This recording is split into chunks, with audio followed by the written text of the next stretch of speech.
চলুন দেখে নিই বেশি চেঁচামেচি না করে আজকের কিছু তাজা খবর। এবারে বিধানসভা ভোটে যাদের টিকিট দিতে পারেনি তারা যেন ভুল না বোঝেন, তাদের পার্টির জন্য কাজে লাগানো হবে, এমনই বার্তা দেন মুখ্যমন্ত্রী মমতা বন্দ্যোপাধ্যায়। দলের সিদ্ধান্ত মেনে নিয়ে একসঙ্গে দলের কাজে ঝাঁপিয়ে পড়ার পরামর্শ দিয়েছেন বাংলার সিএম।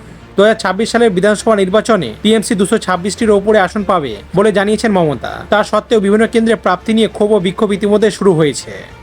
কেমন 144 জন প্রার্থী বিজেপির প্রার্থী তালিকা কেমন হয়েছে তার হিসাব দিল বিজেপি। তারা জানিয়েছে এখনো পর্যন্ত 144টি আসনের প্রার্থী তালিকা ঘোষণা করা হয়েছে। তার মধ্যে 23 জন শিক্ষক, 6 জন আইনজীবী, 5 জন চিকিৎসক, 3 জন অবসরপ্রাপ্ত সেনা সদস্য, 3 জন সাংবাদিক, 1 জন অবসরপ্রাপ্ত প্রশাসনিক অধিকারী, 1 জন লোকগায়ক, 34 জন প্রাপ্তির বয়স 40 বছরের কম, 72 জন প্রাপ্তির বয়স 41 থেকে 55 বছরের মধ্যে, 70 বছরের বেশি মাত্র 4 জনের।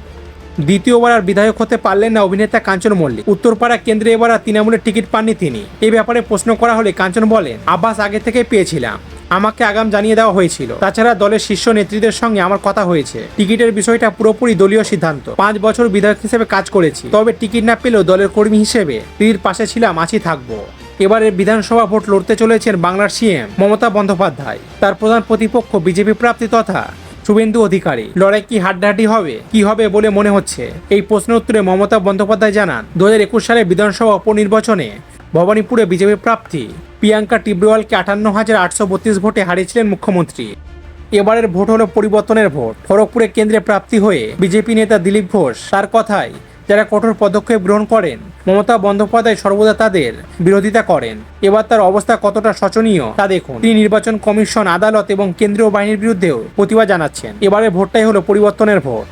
ফারাক্কা বিধানসভা কেন্দ্রে এবার তৃণমূলের প্রাপ্তি তালিকা থেকে বাদ পড়ার ক্ষোভে ফেটে পড়েছেন বিধায়ক এমএলএ মনিরুল ইসলাম। টিকিট না পেয়ে দল ছাড়ার হুঁশিয়ারি দিয়েছেন তিনি। অনুগামীদের সঙ্গে বৈঠক করে মনিরুল স্পষ্ট জানিয়েছেন, এলাকার মানুষের আবেগকে মর্যাদা দিতে তিনি প্রয়োজনে নির্দল প্রাপ্তি হিসেবেই লড়াইয়ের ময়দানে নামবেন। তার এই বিরোধী অবস্থানে ফারাক্কায় ঘাসফুল শিবিরে অস্বস্তি ও ভাঙনের আশঙ্কা চরমে উঠেছে।